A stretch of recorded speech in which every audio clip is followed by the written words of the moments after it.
Students, ये एक nucleus का डायग्राम है।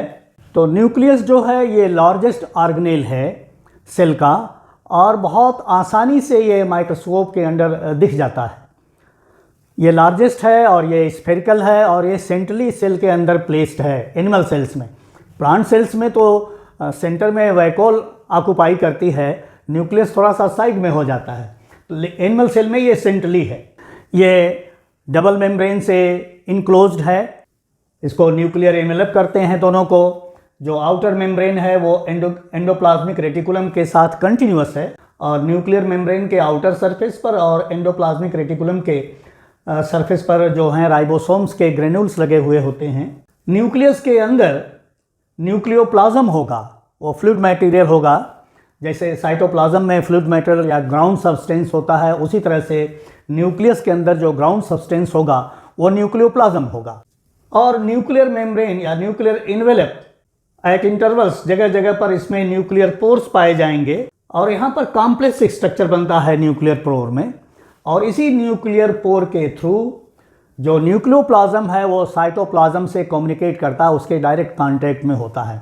न्यूक्लियर पोर के थ्रू साइटोप्लाज्म से सब्सटेंसेस न्यूक्लियोप्लाज्म में, और न्यूक्लियोप्लाज्म से जो सब्सटेंसेस हैं वो साइटोप्लाज्म में ट्रांसफ़र होते रहते हैं। न्यूक्लियोप्लाज्म में आपको दो स्ट्रक्चर्स क्लियरली विजिबल हो रहे होंगे, विजिबल हैं। और ये स्ट्रक्चर है, एक तो देखिए स्फेरिकल है न्यूक्लियोलस। ये न्यूक्लियोलस कोई परमानेंट स्ट्रक्चर नहीं है, ये टेम्पररी स्ट्रक्चर है। ये इसकी असेंबली कभी होती है और कभी इसकी डिसअसेंबली हो जाती है। तो ये असेंबली और डिसअसेंबली इसकी चलती रहती है, बनता और बिगड़ता रहता है। हर सेल डिवीजन से पहले न्यूक्लियोलस जो है प्रोमिनेंट हो जाता है, और जैसे ही सेल डिवीजन प्रोग्रेस करती है ये न्यूक्लियोलस जो है वो डिसअपीयर होने लगता है। तो न्यूक्लियोलस क्या है? ये क्रोमोसोम्स के ऊपर बनते हैं, और क्रोमोसोम्स पर जो है न्यूक्लियोलस में राइबोसोमल आरएनए को कोड करने वाले जीन्स होते हैं, जो राइबोसोमल आरएनए के फॉर्मेशन के लिए वो मैसेज देंगे। वो जीन्स होंगे राइबोसोम्स में इनकॉर्पोरेट, राइबोसोम्स में लगने वाली प्रोटीन होंगी, और राइबोसोमल आरएनए होंगे। तो वो जीन्स जो डीएनए पे होंगे और जो राइबोसोमल आरएनए होंगे, और जो राइबोसोम्स के फॉर्मेशन में जो प्रोटीन्स लगेंगी, वो सब मिलके एक स्फेरिकल स्ट्रक्चर बना देते हैं।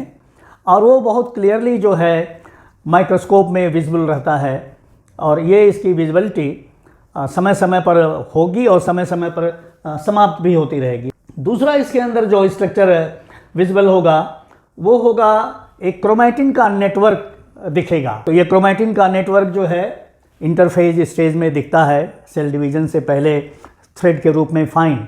और ये जो होते हैं थ्रेड्स या फाइबर्स क्रोमैटिन के, वो इंटरवाइंड होते हैं, तो इन एक दूसरे के साथ उलझे हुए होते हैं। बाद में यही क्रोमैटिन फाइबर्स चल के क्रोमोसोम का फॉर्मेशन करते हैं।